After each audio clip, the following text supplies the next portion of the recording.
welcome to my next video. Sorry if there's sun glare in the hitting the lens, but that's the way it is. This video is going to talk about 3 ways you can improve your photography.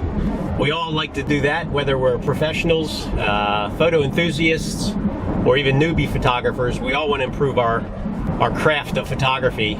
This video is going to go into 3 ways we can do that, and it won't be the typical, oh, use a tripod, or shoot everything in RAW mode, or find a different perspective. We're going to talk about 3 ways you can improve anything. So stay tuned. We're getting outside. I've been inside for about 3 days doing too much Photoshop, and so it's time to get outside and do some more shooting. I'll be right back. All right, so we are here. This is my favorite home away from home. A couple miles from my house. I got some great hiking trails. I feel very fortunate when I need to get out and relax and get outside, get away from the computer. This is where I come. So we're gonna start the video any second. I just have to park. All right, so the first way you can really improve your photography is real simple, and that's to shoot more. Just like any other skill. You've heard that old adage about 10,000 hours of practice makes you an expert. I don't know if I agree with the 10,000 hours, but the point's well taken. Talk to a professional basketball player, ask them how many free throws they practiced in their lifetime. Talk to a world-class marathoner, ask them how many miles they've run. You get the idea. You see these beautiful online portfolios of really good photography. I'm not demeaning them at all, but ask them how many bad photos they took first to learn how to take good photos. The second and third way to improve yourself as a photographer are both shortcuts. Instead of having to do all that work by itself, you can get a shortcut to improve your photography. So number 2, find a mentor. And it doesn't have to be a real live one-on-one mentor. Find somebody's work that you really like.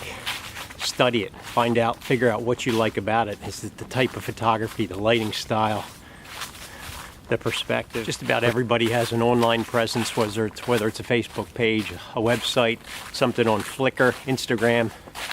Try to build a relationship with that photographer through interacting socially, and you can learn a lot. What's important to them, how they got where they were.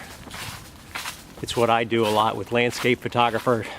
A couple of landscape photographers I really follow. A macro photographer, a portrait photographer, whatever kind of photography you're in. Long exposure. Third way to improve your photography can be magical, but it's a little bit uncomfortable because what you're going to do is get feedback from other people about your photography. So you might have to get a little thick-skinned and be bold to ask for critique on some of your photographs. Facebook's a real common place to do that. You can join any kind of Facebook group, very specific interest of type of photography, your camera equipment, and really ask for people to give their honest feedback, and you'll get it. And learn from it. Don't get offended. You ask for their opinion, enjoy it. Take it with a grain of salt, and you can learn a lot about how other people see your photography. All right, that was an introduction to the 3 ways to improve your photography. We're going to go into a little bit more detail now. All right, we are back in the Stu studio. We're going to go over those 3 things in detail. We're going to first talk about shooting more. That's kind of Captain Obvious, but we're going to go into the details of that. Secondly, we'll talk about finding a mentor to study for your photography. And number 3, we'll talk about critiquing your work. Let's dive in. You want to get real specific on just one type or one thing, one skill to work on at a time.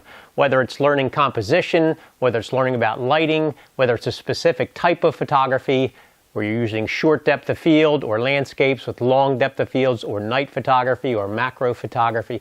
Pick one little niche of subject or style or skill and do a lot of photography just on that subject. 2 examples of how you could do that would be, number 1, you could give yourself a photo assignment about just shooting compositions, or just shooting with a long telephoto lens, or just shooting with a wide angle setting and getting strong perspective, or just a certain type of lighting, or just a specific subject.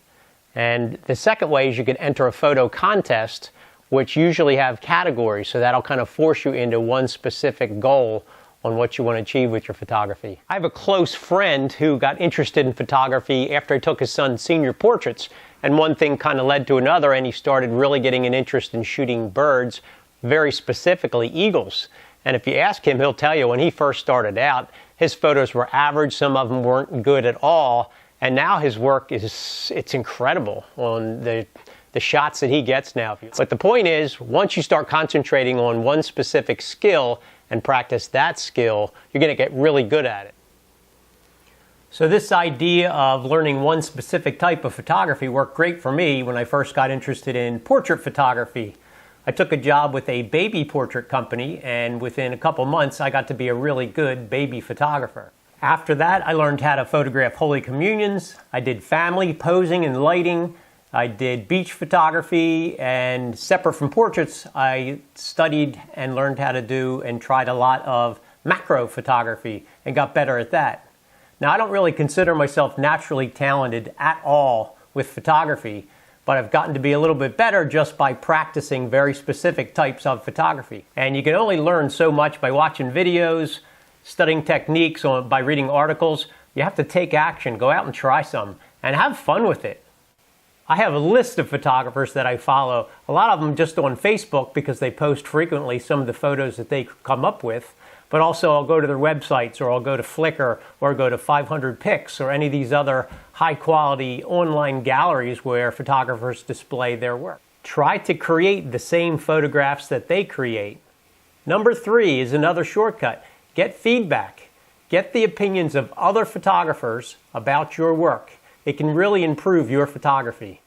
When I run my workshops for both kids and adults, I learn a lot about my work and what the impressions are of it from the voices of children as well as adults. Just remember, you're going to get opinions from people with a wide variety of photographic experience and knowledge. Another place for getting feedback instead of a workshop would be a camera club or a meetup group. I was in 2 different camera organizations back in the days of print critiquing. As far as online feedback, there are a lot of options. There are forums, there are specific websites designed for critiquing, some of them paid, some of them for free. There's also online galleries where when you post your photos into your own gallery, you need to ask specifically for people to critique your work or make just simple comment. Probably the most easy one to get set up is to join a Facebook group. And there are Facebook groups with all kinds of themes. I happen to be in a Facebook group that's called Let's See Your Best Shot. So what's nice about these 3 concepts is you don't have to do all 3. You don't have to do them in any order. Just pick one. Just comment below the video. Tell me which concept you're going to use first. It is such a great time to be interested in photography. The equipment is so good. The software, you can do things afterwards. All the information that's free. Just get out there and start shooting. Please like the video, subscribe to my channel, and I'll see you next time.